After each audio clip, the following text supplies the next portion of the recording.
What's going on, YouTube? Welcome back to another VTI Legends video. I am your host and officer, Orange Leader 398. Now, one topic I've been wanting to talk about is the wonderful world of territory battles. It is a world I'm all too familiar with. I really enjoy them. They are probably by far my favorite game mode.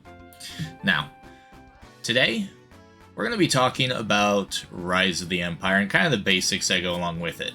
Because I know there's a lot of guilds who are pushing towards it, who are moving there, who are just finally getting there, and there's a lot of questions that are getting asked. So, let's kind of go over some of the basics of the Rise of the Empire territory battle. Now, first glance, this is the map, and it looks very complex. But I'll tell you this, it is no different than the other territory battles. But instead of it taking place on one planet divided into different chunks, these are different sets of planets at each phase you could potentially make it to as long as you get a star. Very similar to Geonosis and Hoth, where as long as you get a star, you can progress to the next one. Now, as you'll notice, we have 3 different chains. You're going to have your light side chain marked here by the blue. You are going to have your neutral, which is going to be available to light and dark. And then you're going to have your dark side. So let's kind of dive in a little bit more into the actual planets themselves. So starting out here in Phase 1, you are going to have Coruscant on the light side. Just like every other territory battle, every other territory, you are going to have combat missions.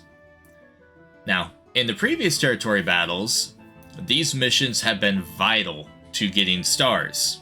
In light side Geonosis, there used to be calculations and tables and data and everything that you would have to put in the higher up guilds just to see, okay, will you get enough CMs done for us to reach these stars? You don't need to worry about that here. Combat missions are not the lifeblood of this territory battle. It's a little icing on top of the cake, if you will. Where you are going to get most of your points for free are the operations. Now, if you've never heard of operations before, that's just another name for the platoons that you used to fill in when it came to Hoth or Geonosis. But this here, operation, is the same thing. So let's take a look at them. Here in VTI, we got ourselves a good set going. We're still waiting for a couple people to fill these out, as we're going to be doing 3 stars here on Coruscant. Now, when it comes to it, these are going to get you your points, because once you fill in all these characters, you are going to get this whopping 10 million territory points. So for 6 operations, 10 million points apiece, that is 60 million points right there. That is the equivalent of 6 people who have 10 million GP accounts deploying.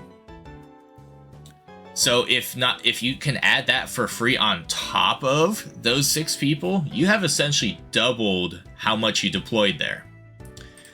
And so if you look at that, that's already going to get you essentially 1 star. I mean, that's 60 million free points towards that star. That's huge when it comes to this. So if you want to think of it as an analogy, let's go with the cake theory. Your operations, that's going to be your mix. That's going to be your big thing.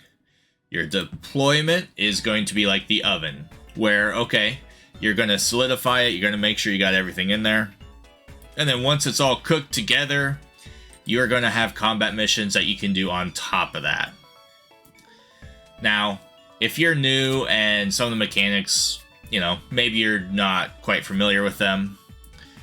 When it comes to these 3 sectors, you have your Dark, which on the first plane is Mustafar, Corellia in the middle, which is neutral, and Coruscant on the right. If I were to go over here to Coruscant, and let's say I'm going to deploy, do note before you deploy what kind of characters the area takes, because if you do a CM, you need to have either a light side or a neutral character, which Hondo Ohnaka, currently the only neutral character. But they make that disclaimer because he can be used here. But you have to use light side characters on the light side planets. Same thing for the dark side planets, such as Mustafar.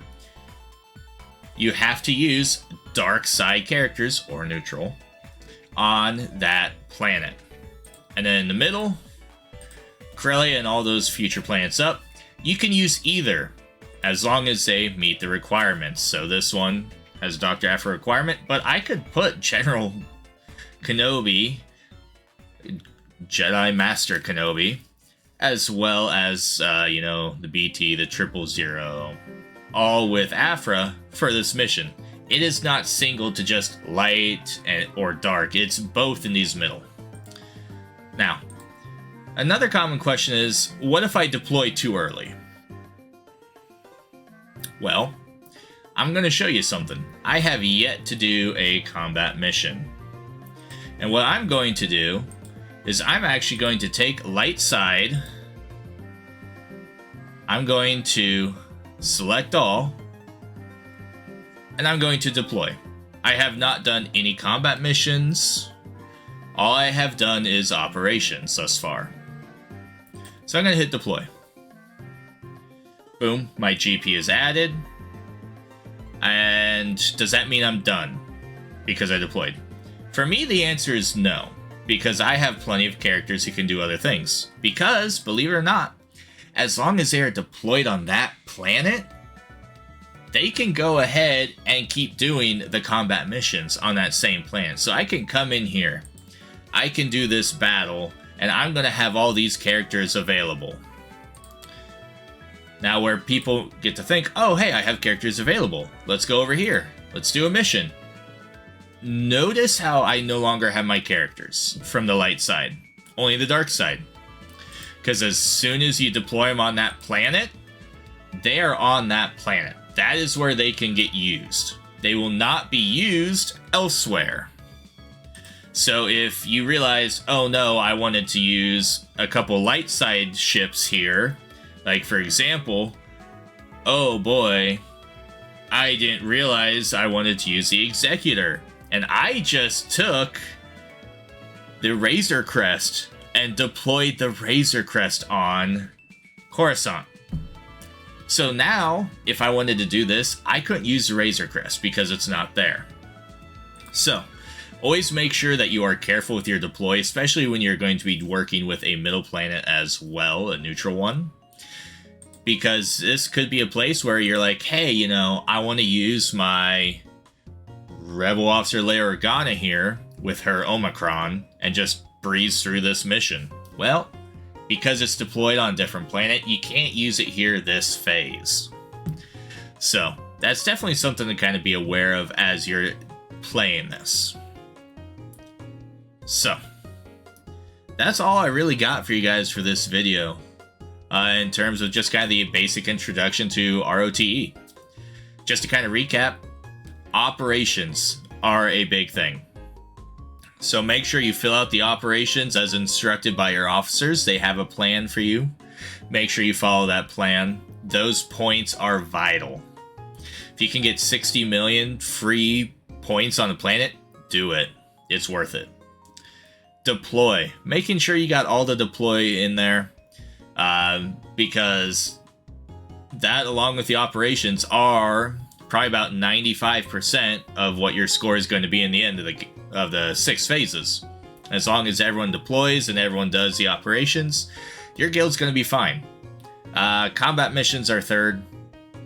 They're nice to have. They're icing on the cake. It's not necessary for the cake, but it's, if you can get one in, good. If you can get a couple, great, It's not necessary, because the other 2 things will carry you to those stars. If you miss a star because of combat missions, there's probably something you could do to fix your deploy, because you're either missing deploy from someone, or you didn't fill an operation because someone put on a different planet and you couldn't cover it. So, outside of that, if you got any other questions, make sure to let me know. Make sure if you like this video and found it helpful, hit that like and subscribe, and especially subscribe, especially if you want to see me live on this channel doing my GAC streams. Because if I hit 150 subscribers, I'm going to start doing those live here on this channel. So if you want to see me suffer, absolutely get me to 150 subscribers and I will be the one suffering for it. But I appreciate you guys for coming out. Have yourselves a wonderful rest of your day or evening, and I'll catch you later. Peace.